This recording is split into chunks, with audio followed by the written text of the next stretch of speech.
Hello and welcome to this episode of the Event Manager Podcast by Skift Meetings, the podcast for curious meeting professionals embracing the future of business events. My name is Miguel Neves and I'm the Editor-in-Chief of Skift Meetings. In this episode titled Intuitive Event Tech, I have the pleasure of speaking with Andrew Pearson, Chief Marketing Officer at WebEx Events, formerly Socio. Our conversation revolves around using event tech to create intuitive experiences. We start by exploring how events have always been part of Andrew's entrepreneurial journey. We go on to talk about why simplifying processes and features is the way to go to make event tech truly intuitive. We talk about the importance of a single source of content truth when it comes to event apps, websites, and other internal or external sources of information at events. We talk about why fun moments in virtual events really matter, and we talk about why interaction is really important to make people attend virtual events live. I hope you enjoy listening to this conversation, and I invite you to check out the other episodes of the podcast, which you can find on our website or by subscribing through your favorite podcast service.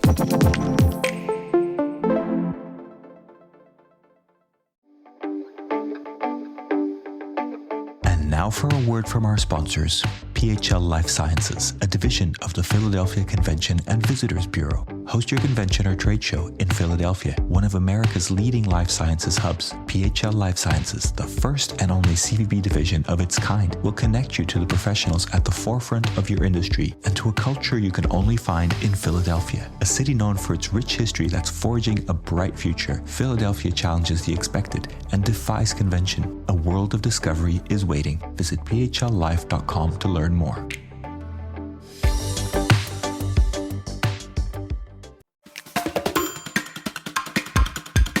Hey everybody, welcome to this edition of the Event Manager Podcast by Skift Meetings. Today I am delighted to be speaking with Andrew Pearson, the CMO of WebEx Events, formerly Socio. Andrew, thank you so much for joining us today.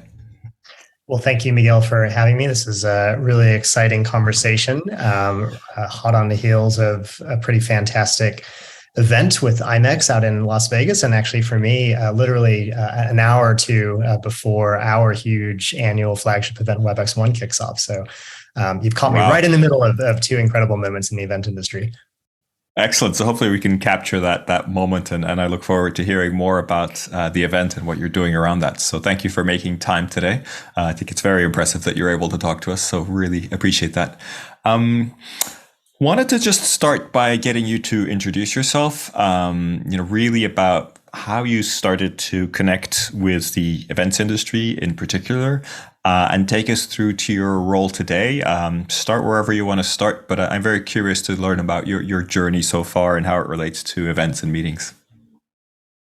Yeah, it's great. You have me thinking back to many phases of my career, but I think there's two moments for me that really kind of crystallize the convergence between my marketing profession and then my role in the event industry. So, actually back in college, I was the head of the nation's largest student environmental coalition. We had, hundreds of chapters nationwide. And, I showed up on campus as a freshman, and by my sophomore year, suddenly was, sort of the leader of the organization. And we were hosting the organization's national conference, just so happened to be scheduled for where I was going to school, UNC Chapel Hill. So that really kicked off my career in events, right? Like planning a conference for thousands and thousands of students and figuring out agendas and big name speakers and funding.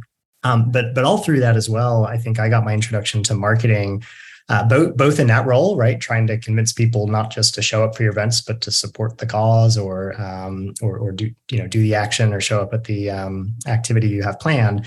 But also, my introduction to tech started fairly early on, and I got involved in an internet startup right after college, and so that schooled me up pretty quickly on all the things regarding technology. Interesting. So you've always been in the marketing side.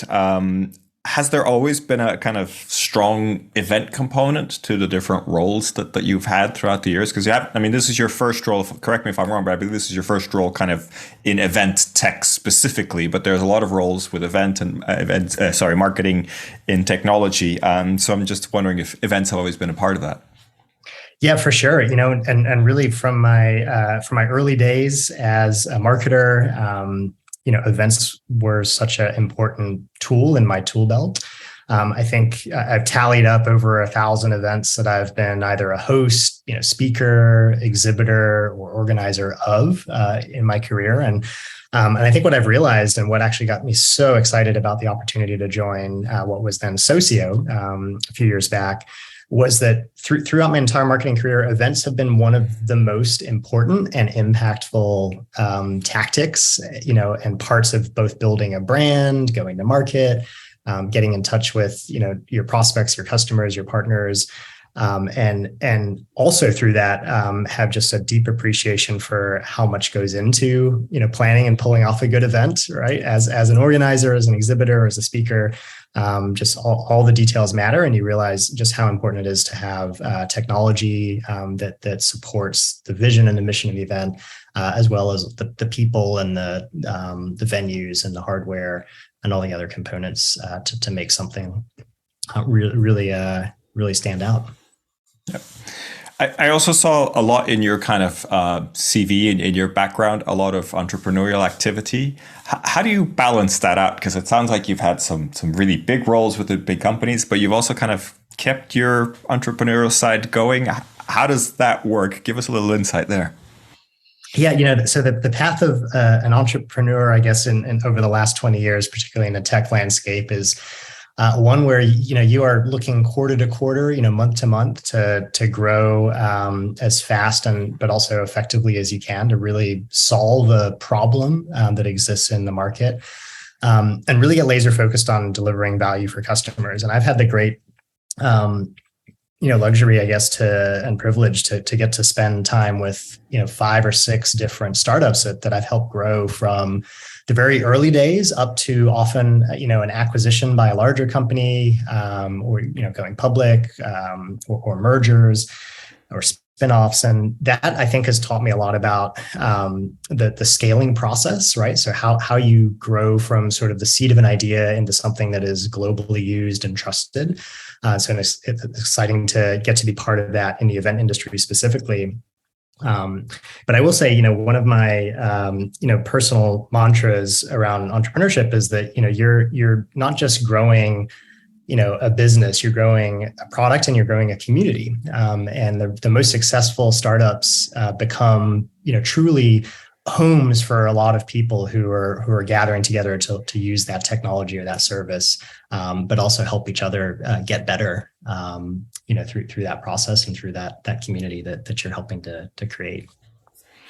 Very, very interesting. I think you mentioned growing and acquisitions, and I think scaling is a big theme of your career throughout. And I don't find that is a word that, people do talk a lot about growing events, but it's maybe not as common in the event industry. Are there kind of elements of that you're able to bring out to your work now in terms of the scaling, whether it being events or whether it being departments within companies, et cetera? What's your sort of, I guess, thesis on scaling?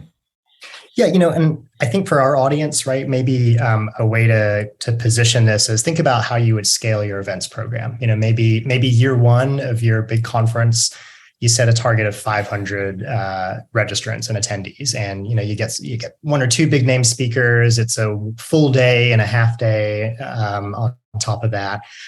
So the concept of scale for that flagship event year over year could be growth in registrant and attendee size. Maybe you go from all in person to now adding a virtual component, and so you're hybrid. Maybe it gets longer, right? So what used to be a 1-day becomes a 3-day. And then maybe over time, you start to build out kind of a satellite program where you have a series of events leading up to and following up, right? And now you've got a flagship conference, 10,000 people every year. It's your anchor, right? It's where you make your big announcements. You create the moments that matter and that carry your audience through to the next thing. And maybe it even becomes almost a business of itself, where it's self-funding or it's actually a revenue-generating engine. And starting a company and running a business is very similar, right? In the early days, you're scrappy. You're trying to get every single person you can, every customer is maybe 10% growth, right? But there's limitations, and you have to pick and choose. You can't do everything. You can't have every speaker. You can't launch every feature, right? So you have to be right sized. Excuse me. The product you build you may need to start and focus really, really narrowly on a certain problem. Maybe it's registration within the event industry, and you're building out a set of registration tools and pages, but you're not going to handle streaming initially. But over time, you have to start to aim to make the product as robust and easy to use at the same time as possible. And that's really the journey of Socio now WebEx Events is we started off providing primarily mobile event apps, right, for an in-person event only. And it was the pandemic and of course, sequential funding from our investors that allowed us to really build out a full suite of end-to-end event management technology that goes from registration to streaming, hybrid in-person virtual to the hardware like badge printing and checkout stations and so much in between. But that scaling journey is fun. It's challenging. It's complicated. But it's something I've done a couple times and got a lot of passion for helping every event organizer scale their own program and doing that in my seat as a marketer with a fast scaling event technology company. Well, thanks for sharing that with us. Just to wrap up on scaling, which I think is something that probably we don't talk about enough in events. Do you have any kind of advice from the success that you've had in terms of scaling that you could share? Maybe something unusual that you don't see other people doing. Don't need you to give away your all your secrets, but anything you could share that would be useful. Maybe that's not the common things would be really interesting. One of the lessons that I think personally have learned, but I've seen really savvy event organizers just really dig into is the value of your evangelist or champion community. And oftentimes those are the early bird registrants. They're the folks who came for your very first event, right? And are continuing to come for your second and third. Maybe they're longtime customers or partners. But they can have such an outsized impact on the energy and momentum behind your event and the readiness and excitement of new participants to get involved. So I think that understanding that that champion audience, that core audience can actually be a huge part of your early agenda, your promotion, through things like, getting them invested in posting little videos about how excited they are to come back to the conference or how excited they are to speak on stage as part of a panel, and leveraging that in your marketing, really bringing your audience front and center. One of the huge things that I think technology has opened up for us all as event planners is how much, essentially user-generated content we're able to get. Right, from social media, from inside the event app, from all the interactions, the polls, the photos people are posting and or taking in your virtual selfie booth, right? And all of that you can actually leverage for your upcoming events as part of your promotional strategy. So I think for me, scale really does start with that small group, right? It's kind of like how you build a friendship circle, or you got to start with a few, and then eventually you'll have a whole squad. And an event promotion event scaling often has to be anchored in that same concept, right? It's ultimately about the people who are most excited and the people who form the core of that event community that you're building. And are these things that you're also applying to the big event that's coming up? WebEx One starts in a few hours, as you said. Tell us a little bit about that event and kind of what was your role in putting this all together, and what are you expecting out of it? Yeah, well, WebEx One is a really exciting moment in time for the Cisco WebEx community. It's our annual global flagship conference. So this is open to the broad public. We get thousands of Cisco employees and partners. We get tons of prospects and current customers attending, analysts, the press, and lots of influencers as well, and tons of both internal and external speakers, right? So this is multi-day. There's 3 different broadcasts: US, Europe, Asia Pacific. And I think we've got, 6 tracks and over 40 sessions and a bunch of amazing keynotes, right? So this is, and it's essentially a hybrid attendance model where, most of the content is going to be consumed virtually, but there are satellite in-person events. We filmed our speakers in person in our San Jose studio and elsewhere. And there'll be global watch parties too. So it's kind of a fun moment. And of course, it's run on WebEx Events. This is the second year in a row. It was run on what was still Socio when we were first acquired. So this is the second year doing it. But WebEx1 actually is also a really good lesson in scale too. The event has evolved over the years. Obviously it went all virtual during the pandemic.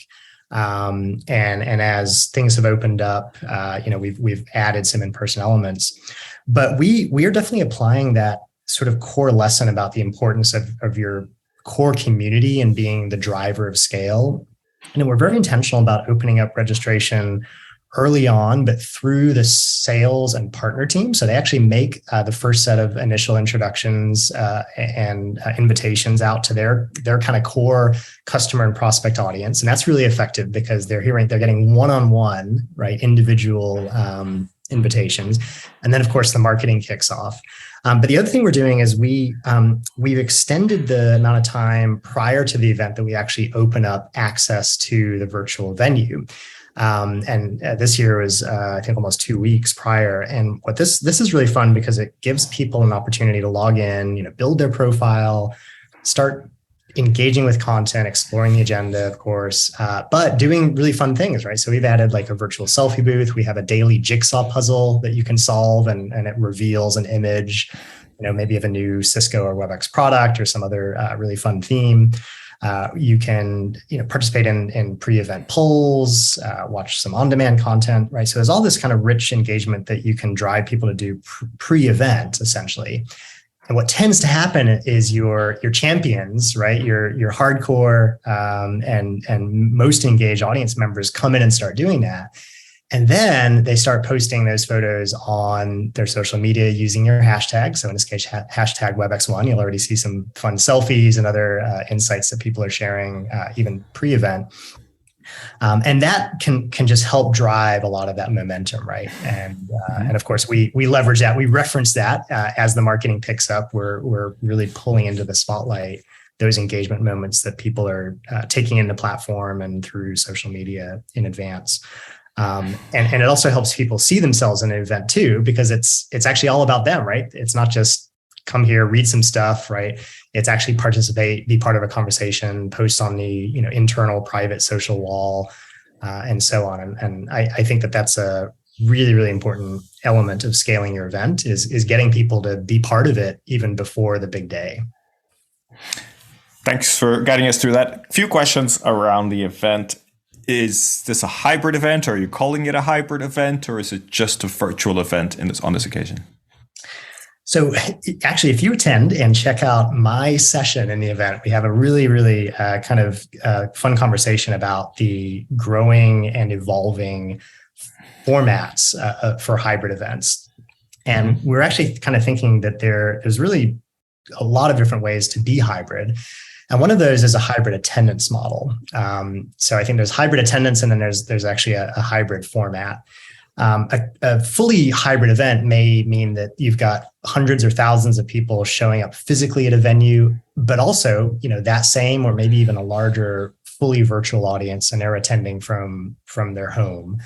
But I think the reality is that, not that full hybrid format doesn't make sense for every event, right? It's that's probably the rarity. And what we're seeing is more of a spectrum, right? A continuum, where some events really want to achieve and get the most value out of very large audiences, right? Be able to do full global scale.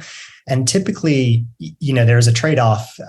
If you're trying to pull all those people to one physical location, right, you're probably not going to get the same volume as if you make it fully virtual. So for WebEx1, we really wanted to make this something that was available to tens of thousands of attendees all over the globe, where travel and showing up somewhere physical wasn't the deterrent or the main kind of factor. However, we have some core audiences that where it really, really made sense to actually bring them together physically. So sort of this concept of satellite events that are part of the program, but you're not anchoring all of your virtual content around. So for example, we brought all of our analysts and press in person for a full day at the San Jose office.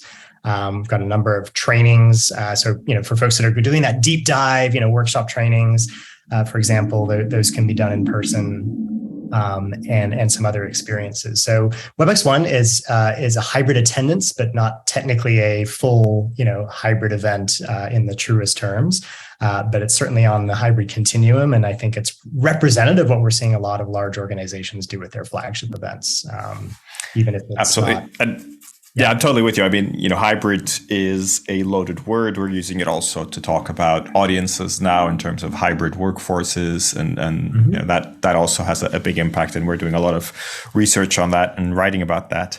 But it sounds like I imagine you've taken a lot of learnings from your client events and people using the platform on the best practices on how to build out the best possible event.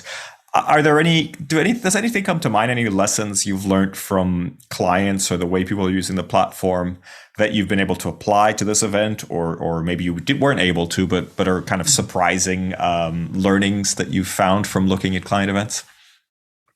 Yeah, there's a lot of power in technology, but actually, I think one of the most important things for event planners to do is decide what they're going to do, but also decide what they're not going to use, right? In fact, if I used every single feature that is available to me in WebEx events for building out a conference, I could have 30 things sort of in the navigation menu. And actually, what you want to do is think about how do you limit focus, right? How do you have enough variety and diversity in there, right? So I'm talking about, do you have an event game? Do you have on-demand resources? Do you have a virtual selfie booth, live streaming sessions with chat, right? But you probably don't want everything, right? You don't necessarily need all of that to have an effective event. And you may want to sequence some of those features and engagements, right? Turn some on pre-event and then drip others out, and then maybe change the order in the event app itself so that you're prioritizing the features that are really, really most valuable for the actual live component of the event, kind of at top.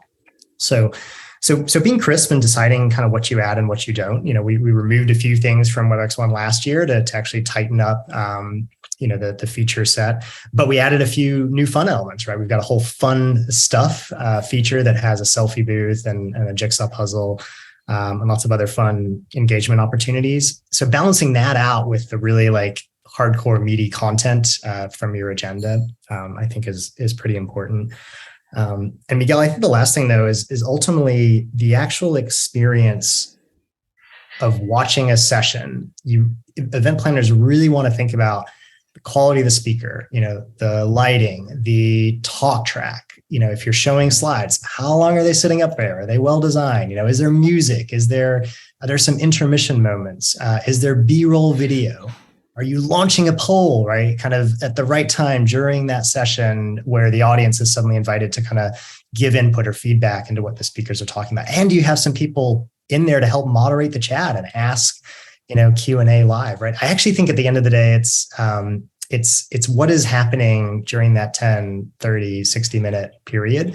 And really thinking about it more as you're producing sort of live TV than you're hosting, quote unquote, a webinar. And if you think in terms of a TV producer and how do I really kind of keep things moving and get the audience excited and give them reasons to interact and participate in the chat and more, you will find yourself with a winning and very scalable event program. I love that at least a big part of your answer is actually kind of removing and make things simpler and making things more focused, which is one of my favorite topics, I have to say, when it comes to pretty much everything. But I think in event tech, I think that is really clear that having all the options turned on is pretty much a recipe for disaster. So I love that was kind of the first thing that you jumped on there. So when we started the conversation, you mentioned you just kind of come back from IMEX, WebEx, formerly WebEx Events, formerly Socio, had a big presence at the show. How did it go? What did you personally get out of it? I mean, I'm sure you had conversations with a few, maybe hundreds of people. What was it like for you? What was your experience?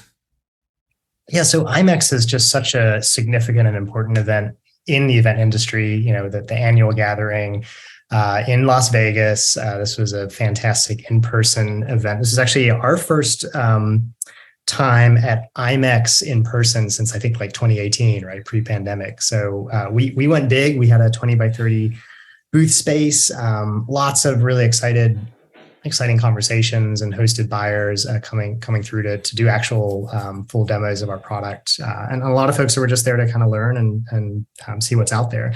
But I have a couple takeaways. I think one, it just really, really underscored how excited and deliberate the industry is about selecting their next in-person venue. I mean, you saw the booths from hundreds of countries and cities, right? Showcasing all the amazing places that you can host gatherings of all types and sizes. And they had fantastic, attendance and participation.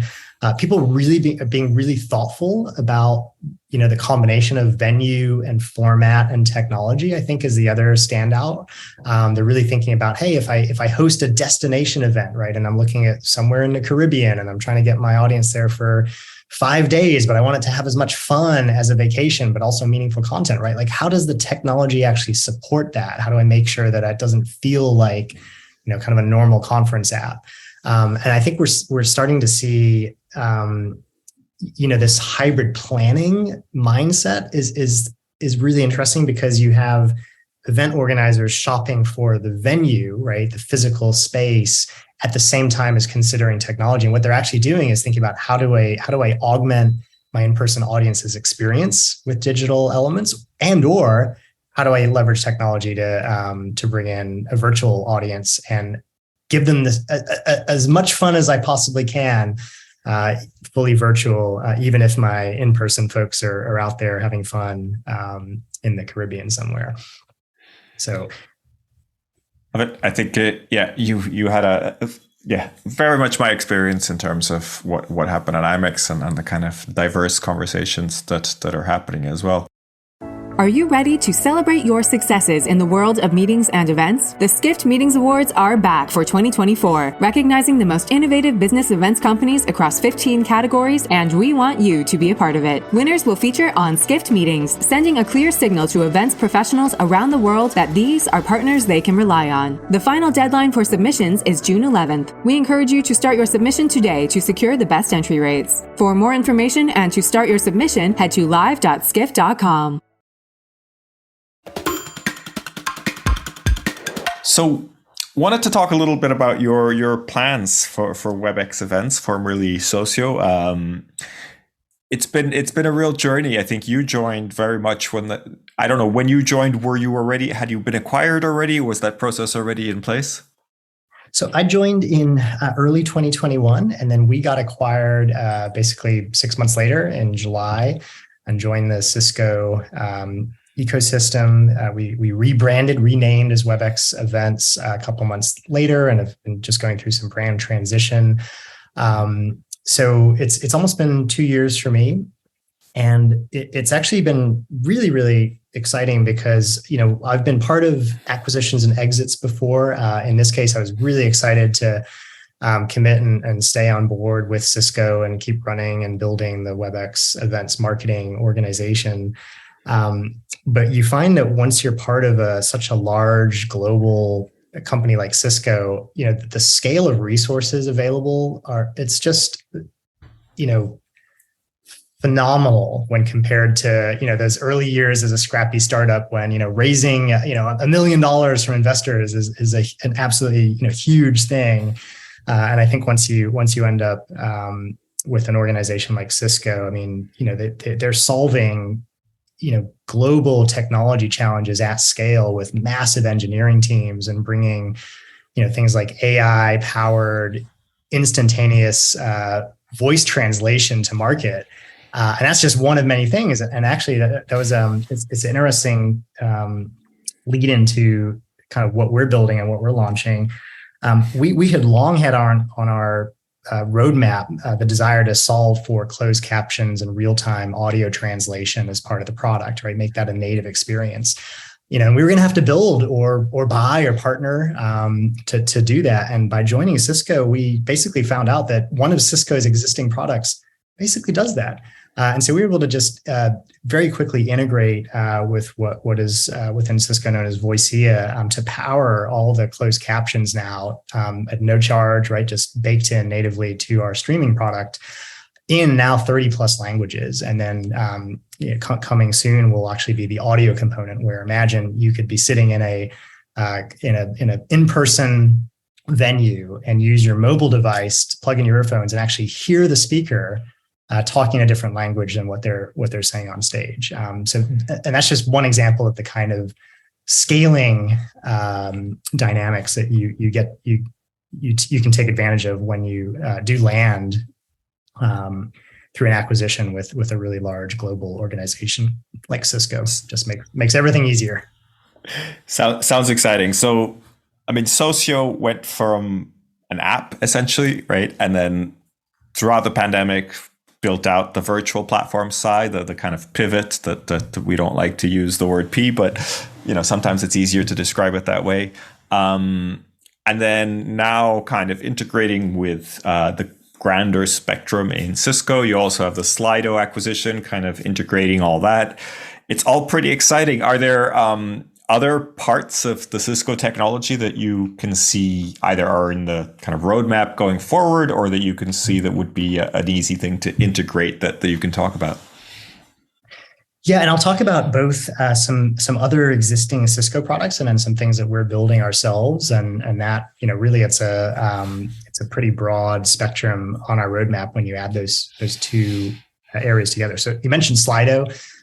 Was one of our first things we did once we got acquired, is we made the Slido integration native and completely baked into the WebEx Events product. As you know, Slido is also a Cisco product and is actually part of the WebEx suite, just like WebEx Events now. And Slido allowed us to just not have to solve for things like polling, quizzes, upvote, downvote, Q&A, word clouds ourselves, right? We just suddenly were able to integrate directly with another fantastic Cisco product. There's some other ones like that. Vidcast is a really interesting Cisco product as well that allows anybody to become essentially a master video editor, all just through their browser. So we now see a lot of event organizers leverage Vidcast to kind of help build out and up the level of some of their production content by basically using this kind of studio essentially to splice together videos, do really interesting things with videos, because you don't always have an AV production, video crew to kind of help you edit stuff like that. But we've got a number of things on our roadmap that we're building out ourselves, again, as native functionality. One pain point, that I've certainly experienced and rang the bell on is that, marketing teams often are working hand in hand with event teams to get out there and promote the event. And one of the most important ways that we all have to do that is on a website. And what you're typically find is that your web team is using some CMS, right? Maybe WordPress or Webflow or Adobe Experience Manager. And then your event team is using technology like WebEx Events, Socio, or something else. And it's very rare that you find an event tech that has built out the ability to run a full website to promote your technology, your event. Nor should that really necessarily be, an event technology management platform's vision to also be a website content management system, right? Let's let WordPress and the experts do it. But it presents a gap, because a lot of times what happens is event planners are loading all the speakers and the content and their agenda into the app. And then guess what? The web team has to do that all over again for the website. You essentially have two different bodies of content. And what we're doing is we're going to be launching what we call embeddable widgets that will allow the web team, the marketing team, to basically, pull any of the content elements that make sense from within the event app itself onto really any kind of website. So these are just little content blocks that you could drop in to show maybe your keynote speakers at top, and then your agenda that allows folks to scroll through, sponsors, et cetera, et cetera. So a lot of elements. And this basically means that the event app actually becomes a single source of truth, and the event team doesn't have to constantly ping the marketers or the web team to say, hey, I got a different, headshot for Miguel. Can we swap it out? Or, Andrew's bio has changed. Can you make that edit? So really excited about that one. That's going to solve a big pain point that I've personally experienced and my teams have experienced with marketing, is that you really want to bring all that great, rich content from the event app itself into your promotion and not have to create it twice, essentially. And can you do that the other way around as well? Because in some situations, they may not want to have the event app as the single kind of main source. Yeah, we're definitely looking at different ways that we can support different models for what I call single source of content truth. A lot of teams actually honestly treat a spreadsheet as their single source of truth, and the spreadsheet with the speakers and the bios can something that can easily be essentially loaded into the WebEx event app as well as the website. But I personally think that a lot of organizers will benefit from treating the event app as the source of truth for all the kind of core ingredients for your event, because the faster you can get people into your app, right, pre-event, the more value you're going to get an organizer of all that engagement opportunity. So, remember, most of us, when we're reading through things on a website, we're essentially anonymous visitors. However, one cool thing about our embeddable widgets is we will actually be able to track your clicks on the website, right? As long as we can tie that into your actual registration account to the event app, so that if you're viewing and clicking on maybe a sponsor banner that's embedded on your website, we'll be able to pick that up just as if you were clicking on that sponsor banner inside the event app itself, and tie those behaviors together. So there's some real advantages to doing that instead. For sure, yeah.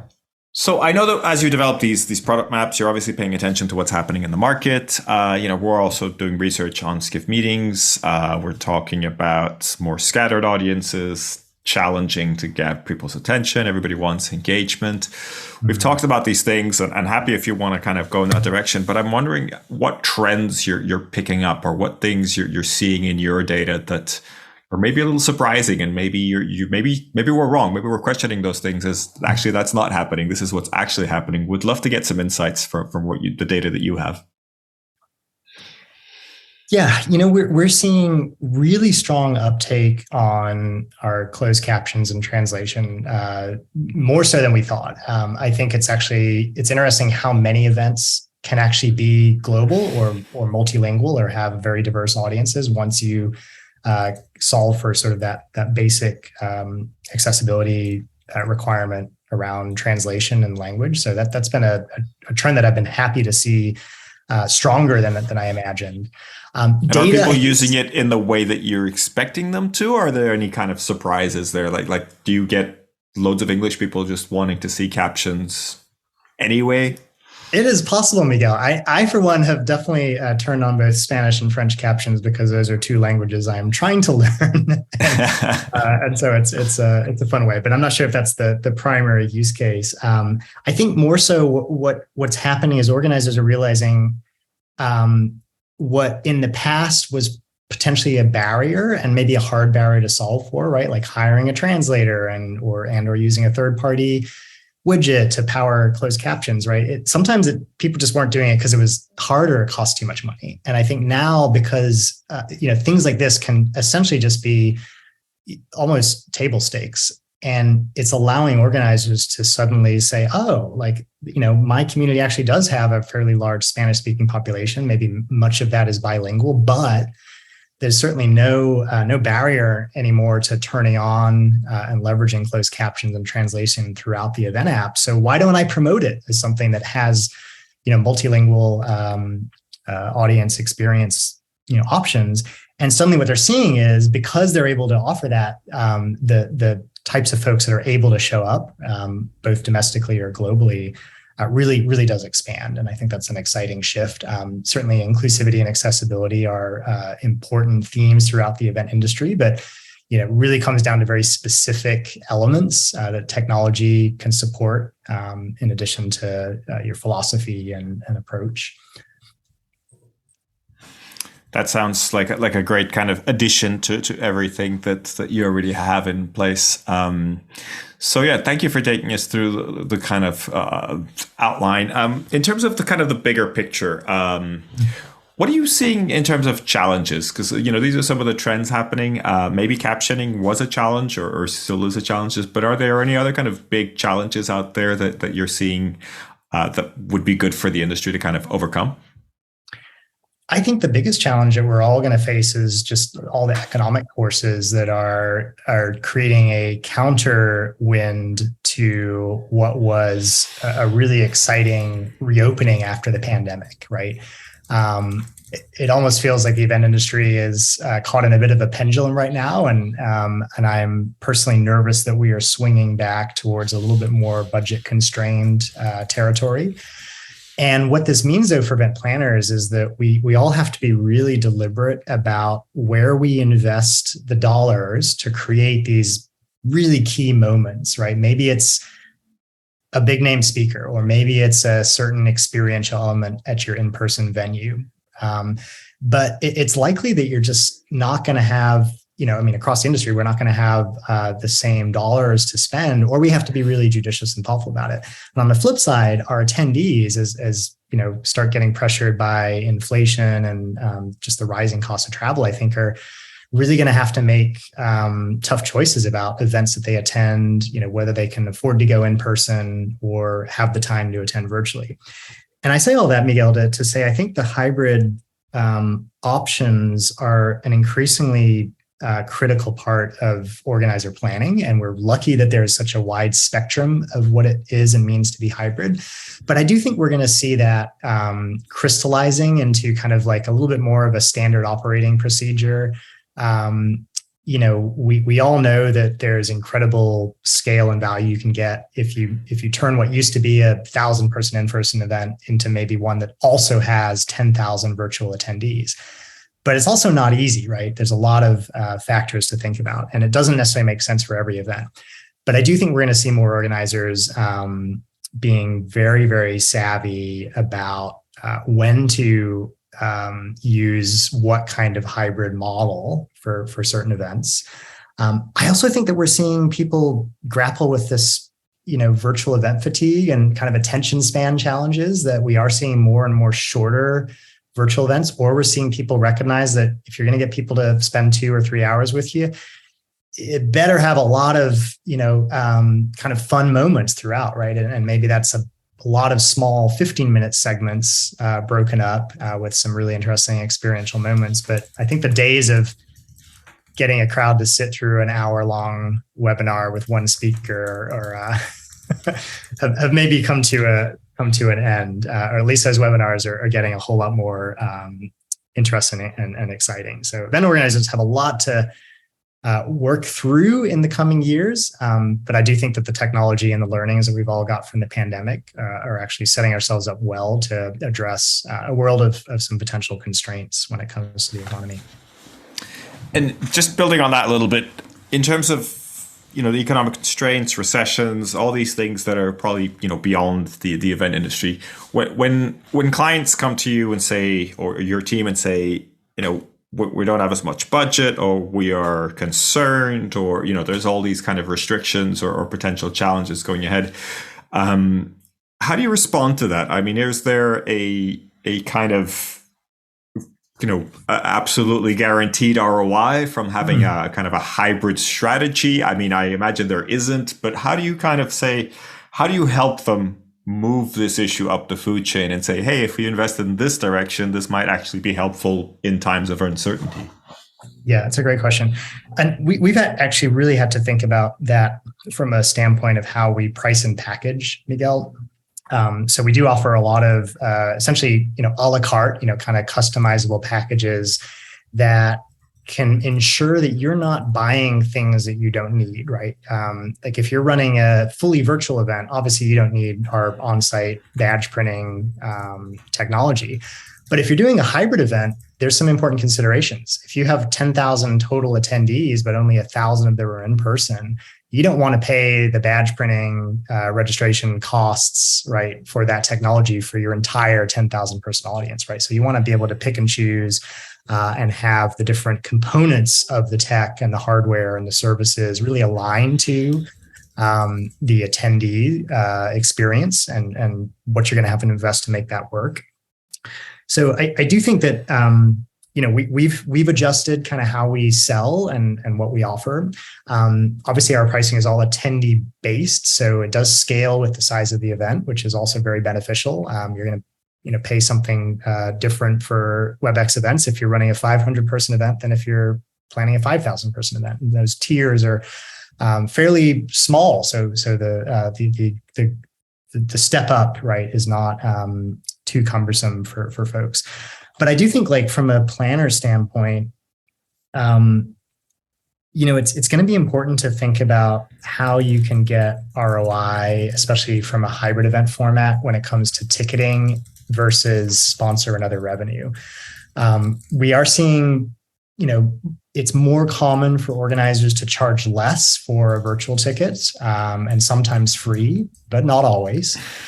But they have to be really mindful that your in-person attendees, if they're paying for a ticket, they also have to pay for flights and hotel oftentimes. And so the actual total cost of attendance can be really large. So that's creating some pressure on both directions.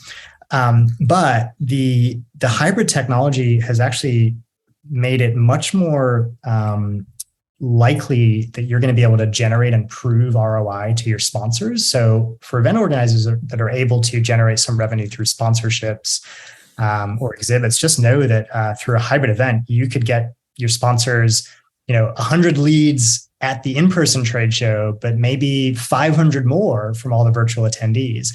And I'll tell you, your sponsors are much more excited to sponsor an event where the audience size is as large as what a hybrid event can accommodate than if it was purely in person or purely virtual. So there's some balancing acts for sure, but there's a lot of options, I think, for event planners now, and there are some really great ways to ensure ROI and make sure your events are not just paying for themselves, but ideally also generating potentially income for your business. It sounds like you are doing a good job of helping planners kind of make the case for hybrid and for keeping those options flexible, right? So you can expand in any way that you can. So I want to start wrapping up. I wanted to capture a few last thoughts from you, and one is really about your future of the industry. How in your mind is the industry going to change? And then if you can expand on that, how are the actual events going to change, if you will? Yeah, I think technology is certainly going to keep playing a more and more important and central role in the industry. I do think that the mobile event app, right, which is where WebEx Events as Socio got our start, is going to become more and more ubiquitous and common. If you recall, pre-pandemic, mobile event app was not the standard, right? I mean, a lot of in-person events were still printing their programs and or having a very limited digital experience. And I think that will become the norm now, right? It's just part of the overall wave of digitization of everything. But fortunately, a mobile event app is now, something you don't even need a coder to develop, right? You can use software as a service provided by WebEx Events and other platforms to build out a really great app experience. And I think that'll help attendees get more engage with the event, both when they're showing up in person and or if they're attending virtually. I think another big trend that we're going to see is the balancing act between things that can happen and make sense to do live versus stuff that really can just as easily be an on-demand broadcast experience. One of the big themes that emerged and that our audience can certainly check out at WebEx One is that production and the quality of content, I think, is really taking center stage, and that's in part forced by some of the virtual event fatigue that has emerged.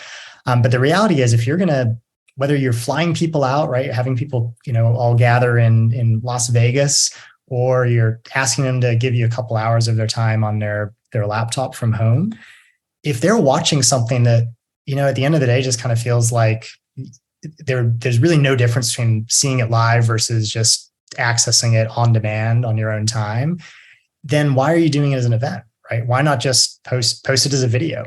You really want to think about how that live experience is actually more than simply watching a video. And I think event planners are really taking that to heart and realizing like they got to make their audience part of the content, maybe launch a poll and then your speaker is literally able to bring up the poll results live on the screen behind them and speak to it, right? Q&A can be happening and the speaker can look on their iPad and check out the Q&As that are being upvoted and pause in the middle of their script and say, hey, I know I've been talking about this, but I'm just seeing that 100 people have upvoted this question. Let me address it now live, right? That is going to make the difference between an event that I think feels like something that is worth, showing up for in that moment in time versus one that you may as well just watch on demand. So I do think that the trend we're going to see with content production and kind of how to really make those moments truly engaging and participatory are going to flow through many more events. Whereas, in early days of the pandemic, I think just the fact that you could show up and see someone speaking on a computer in front of you was engagement enough. But we've evolved far past that, and content truly is king, and it's also got to be engaging and participatory. You're setting the bar high, so you want high-end production, but you also want interaction and a lot of. It sounds like, I don't want to put words in your mouth, but it sounds like you're saying we all need moderators and quite talented moderators to make this all work, to make events really, really come together and kind of good production there. I think your MC or the person kind of backstage in the production room who's keeping things moving, surfacing questions, deciding when to show a slide instead of the speaker's heads, queuing up some video, that role is a really, really important one. And I think that the talent for that, the finesse involved in it actually is something that the event industry should be investing in and supporting in, because it's going to be one of the most critical roles, both for marketing and event teams globally. And I think you're spot on. Anybody who's looking for a career in events, get some time kind of in the quote unquote production studio, backstage, figuring out how to make these moments, these 15, 30, 60-minute segments really fun and really flow. And you're going to set yourselves up for a really fantastic future, because that is certainly where we're all trying to get to. Sounds like a good future-proofing career kind of That's right. path. Last question for you, Andrew. It's been a pleasure having you on the podcast. Wanted to get your recommendation for somebody else that we should have on the podcast, and if possible, a question that we should ask them, or a story that maybe you think that it would be good for them to share. Well, I'm glad you asked. Top of mind for me is Peter Komornik, who is the CEO / general manager of Slido. And as we mentioned, Slido was another Cisco acquisition a few years back. But I've watched them grow as well, both from my vantage as Socio before we got acquired, and now through Cisco. And Slido is just doing incredible things. And I think they have a really interesting perspective on that audience engagement part. And it'd be really fun to ask him, when should organizers, ask questions anonymously, and encourage attendees to participate anonymously versus when it makes sense to encourage participants to submit things with their name. There's a whole psychology dimension around anonymous versus quote unquote, public participation, whether it's in polls or word clouds or other moments. And Slido has been learning a lot about how just that dynamic can really transform both internal events, right, within a company and external, but also some of the things that moderators and event planners have to navigate and think about when you're inviting sort of this essentially real-time, fully transparent interaction and collaboration with your audience, and kind of the dynamics that show up for anonymous versus non-anonymous participation. But Slido is doing incredible things. It's a great tool to leverage. And I think Peter would love spending some time with you, Miguel. I love it. Love it. I know Peter well, and I've followed the Slido team for a long time. So I absolutely welcome the suggestion, and hopefully we can make that happen. Andrew, thank you for your time. I know it's a busy day for you, so wish you best of luck with WebEx One. And I've really appreciated this conversation. So once again, thank you, and best of luck with everything. Great. Thanks for the invitation, Miguel. Have a great day.